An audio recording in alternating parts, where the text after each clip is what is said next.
T'est-il déjà arrivé de nettoyer, de ranger, de faire des efforts, et que le lendemain la maison paraisse à nouveau tout aussi désordonnée? Pas sale, pas abandonnée, mais comme si le chaos avait sa propre vie. Moi aussi, je suis passé par là.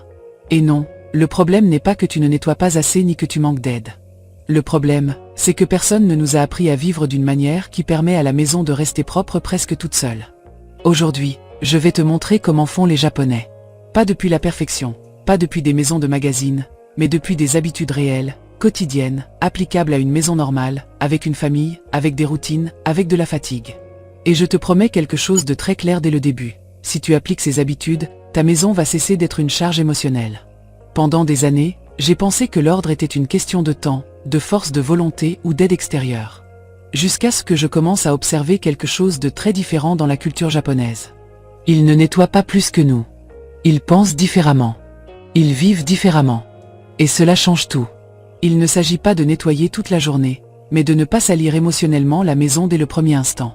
Aujourd'hui, je vais partager avec toi des habitudes minimalistes japonaises qui ne nécessitent ni employés, ni énergie supplémentaire, ni obsession. Seulement de petits changements qui, une fois que tu les fais, n'ont plus de retour en arrière. Avant de continuer, je veux que tu penses à ceci. Une maison en désordre ne fatigue pas par ce que tu vois, elle fatigue parce que cela te rappelle. Cela te rappelle tout ce qui est en attente, tout ce que tu n'as pas fait, tout ce que tu as repoussé. Et quand une maison te génère de la culpabilité, ce n'est plus un foyer, c'est un fardeau. C'est précisément pour cela que ces habitudes sont si puissantes. Elles n'attaquent pas le désordre, elles attaquent la racine émotionnelle qui le crée. La première habitude japonaise est quelque chose qui semble petit, mais qui change absolument tout. Au Japon, on ne garde pas ce qui n'a pas de place définie, et quand j'ai compris cela, j'ai eu l'impression que quelqu'un m'avait retiré un bandeau des yeux. Parce que nous avons l'habitude de laisser des choses, pour l'instant, sur la table, sur une chaise, sur la commode de la chambre, en croyant que ce, pour l'instant, va durer quelques minutes, alors qu'en réalité il peut durer des semaines ou des mois. Et c'est là que commence le véritable désordre, non pas quand la saleté arrive, mais quand commencent les objets sans destination. Dans la mentalité japonaise, si quelque chose entre dans la maison, cela entre en sachant exactement où cela va vivre. On n'improvise pas. On ne laisse pas flotter. Si cela n'a pas de place claire, cela n'entre tout simplement pas. Et cela n'a rien à voir avec la rigidité ni avec la perfection. Cela a à voir avec le respect de l'espace et de la tranquillité mentale. Parce que chaque objet sans foyer se transforme en une petite gêne quotidienne, même si tu ne t'en rends pas compte consciemment. Il est là, occupant une surface, demandant de l'attention, te rappelant qu'il y a quelque chose en attente. Quand j'ai commencé à appliquer cette habitude, je me suis rendu compte de quelque chose de très révélateur. J'avais beaucoup de choses qui n'étaient ni mauvaises ni inutiles, mais qui n'avaient pas de maison. Elles vivaient de passage. Et une chose qui vit de passage finit par déranger, parce qu'elle ne s'intègre jamais complètement. C'est pour cela que les surfaces se remplissent si vite. Pas parce que nous avons trop de choses, mais parce que nous avons trop de choses sans place propre. Les tables, les chaises et les plans de travail se transforment en dépôts temporaires éternels, et cela fatigue plus que nous ne l'imaginons. Cette habitude japonaise fait que l'ordre cesse de dépendre de ton énergie ou de ton envie. L'ordre devient automatique, parce que chaque chose sait où elle va. Tu n'as pas besoin de penser, tu n'as pas besoin de décider à chaque fois. Tu ranges presque sans t'en rendre compte. Et quand l'ordre n'exige pas d'effort mental, il cesse d'être une lutte quotidienne et devient une façon naturelle de vivre. Cela, pour moi, a été l'un des plus grands soulagements que j'ai ressentis dans ma propre maison. La deuxième habitude est de nettoyer avant que cela ne se remarque. Les Japonais n'attendent pas que quelque chose soit visiblement sale pour agir, et quand j'ai compris cela, j'ai compris pourquoi leur maison semble se maintenir toute seule.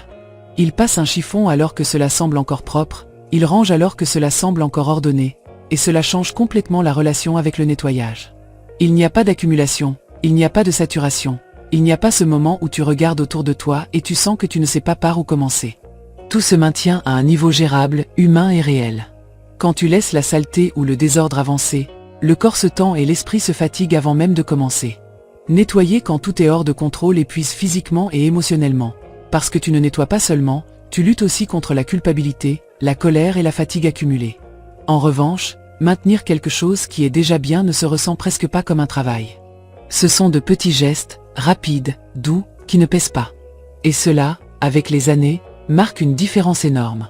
Cette habitude est particulièrement précieuse quand tu n'as plus l'énergie d'avant, quand le corps demande du calme et non des batailles. Elle ne t'exige pas de grands efforts ni de journées épuisantes. Elle travaille en ta faveur, pas contre toi. Elle t'accompagne au lieu de t'exiger.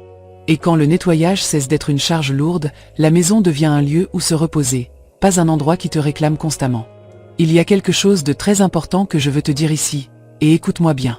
Si ce type de contenu t'aide, si tu sens que quelqu'un comprend enfin ce que tu vis dans ta maison et dans ta tête, t'abonner n'est pas seulement soutenir une chaîne. C'est te donner la permission de continuer à apprendre à vivre plus légère. Ici, nous ne parlons pas de perfection, nous parlons de paix. Et j'aimerais beaucoup que tu restes. La troisième habitude japonaise est d'éliminer visuellement le bruit. Et celle-ci, pour beaucoup de femmes, est l'une des plus révélatrices, parce qu'elle n'a pas à voir avec nettoyer plus, mais avec regarder différemment. Ce n'est pas seulement avoir propre, c'est voir propre. Au Japon, on prend énormément soin de ce qui reste à la vue, et non pas parce qu'ils sont froids ou des minimalistes extrêmes, mais parce qu'ils comprennent quelque chose de très profond. Tout ce que tu vois consomme de l'énergie. Chaque objet, chaque décoration, chaque pile de choses jolies mais mal placées parle à ton cerveau en même temps, et ce murmure constant finit par épuiser. Pendant des années, nous croyons que la fatigue vient du corps, mais bien souvent elle vient des yeux. D'entrer dans une pièce et de ne pas savoir où regarder. De voir des surfaces pleines, même si elles sont propres. Au Japon, on évite de remplir les tables, les meubles et les plans de travail avec des objets, même s'il s'agit de souvenirs, de cadeaux ou de belles choses. Pas parce qu'ils n'importent pas, mais parce que lorsque tout est à la vue, rien ne se repose. L'œil n'a nulle part où se poser, et l'esprit non plus. J'ai compris cela le jour où j'ai dégagé une seule surface et j'ai ressenti un soulagement immédiat, presque physique. Réduire ce qui est visible réduit la fatigue mentale d'une manière impressionnante.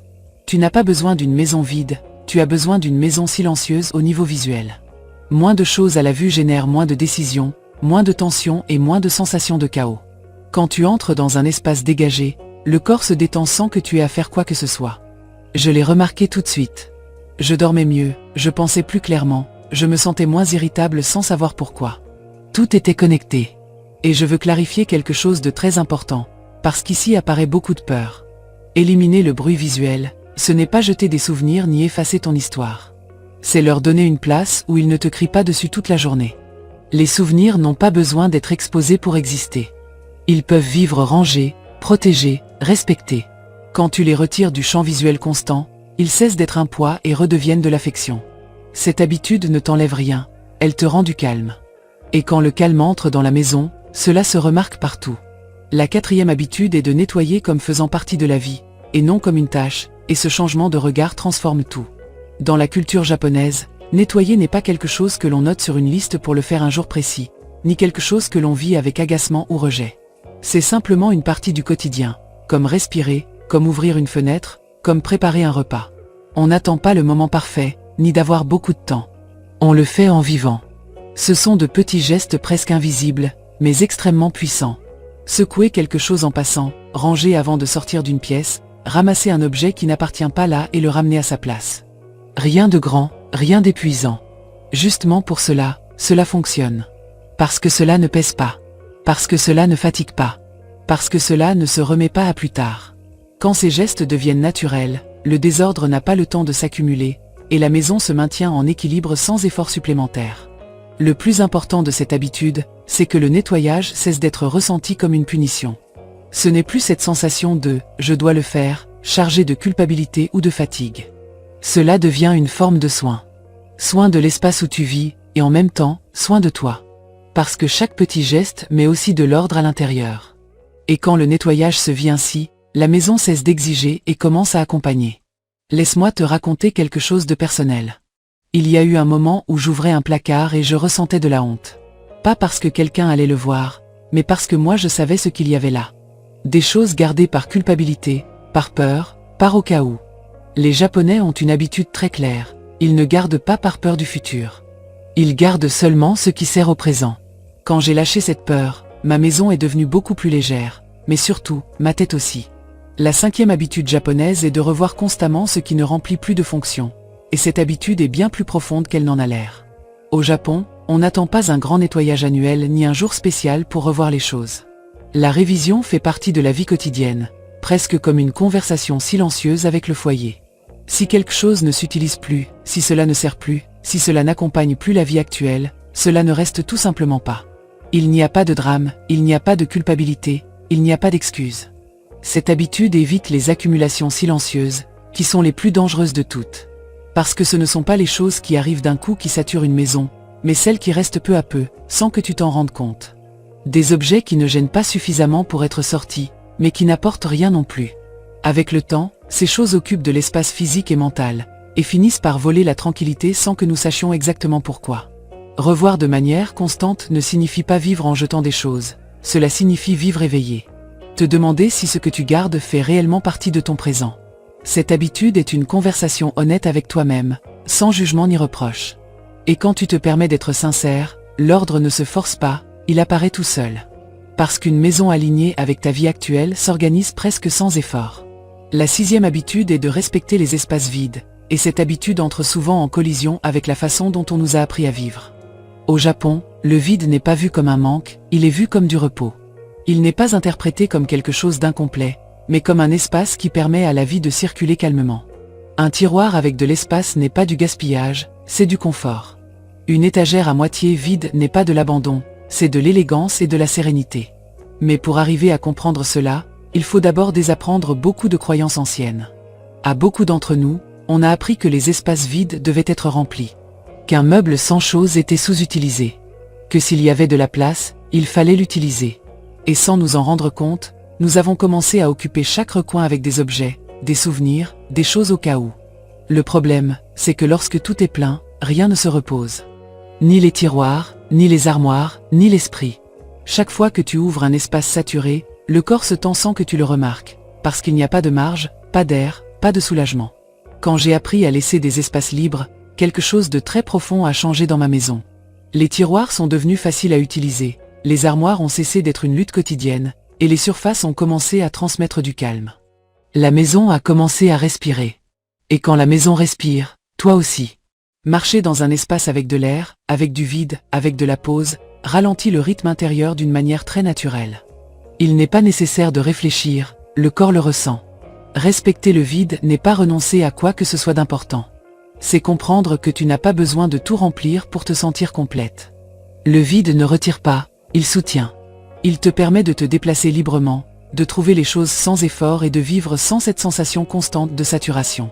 Cette habitude japonaise ne met pas seulement de l'ordre dans la maison, elle met de l'ordre dans la façon dont tu te relates à toi-même. Et une fois que tu l'intègres, tu n'as plus envie de revenir en arrière. Nous avançons déjà. Et je veux que tu restes jusqu'à la fin parce que la dernière habitude est celle qui génère le plus de résistance, mais aussi celle qui libère le plus. Avant cela, laisse-moi te dire quelque chose d'important. Si tu sens que ce message te touche, que ce n'est pas seulement à propos de nettoyer mais de mieux vivre, t'abonner est une façon de t'accompagner dans ce processus. Tu n'es pas seul dans cela. La 7e habitude japonaise est de toujours terminer ce que tu commences sur le moment. Et cette habitude a un impact énorme sur la tranquillité quotidienne. Au Japon, on fait très attention à ne pas laisser les choses à moitié faites. On ne laisse pas des portes entrouvertes, des objets non rangés, des tâches commanditées et abandonnées avec l'idée d'y revenir plus tard.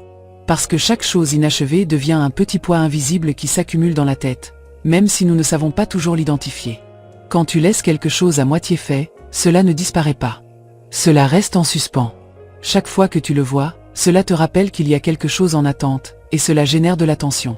Ce n'est pas seulement du désordre physique, c'est du bruit mental. Les Japonais comprennent que fermer un tiroir, ranger un objet ou terminer une action est une façon de fermer de petits cycles au cours de la journée. Et quand ces cycles se ferment, l'esprit peut se reposer. Il n'y a pas de comptes ouverts, il n'y a pas d'interruptions internes. Cette habitude m'a appris quelque chose de très important. L'ordre n'est pas esthétique, il est émotionnel. Il ne s'agit pas que la maison soit belle, mais qu'elle ne te réclame rien. Quand tout est fermé, rangé et terminé, le corps se détend, la respiration devient plus profonde et la journée se ressent comme plus légère. Terminer ce que tu commences est un acte de soin envers toi-même, et quand tu l'intègres, la maison cesse d'être une source de stress et devient un refuge réel.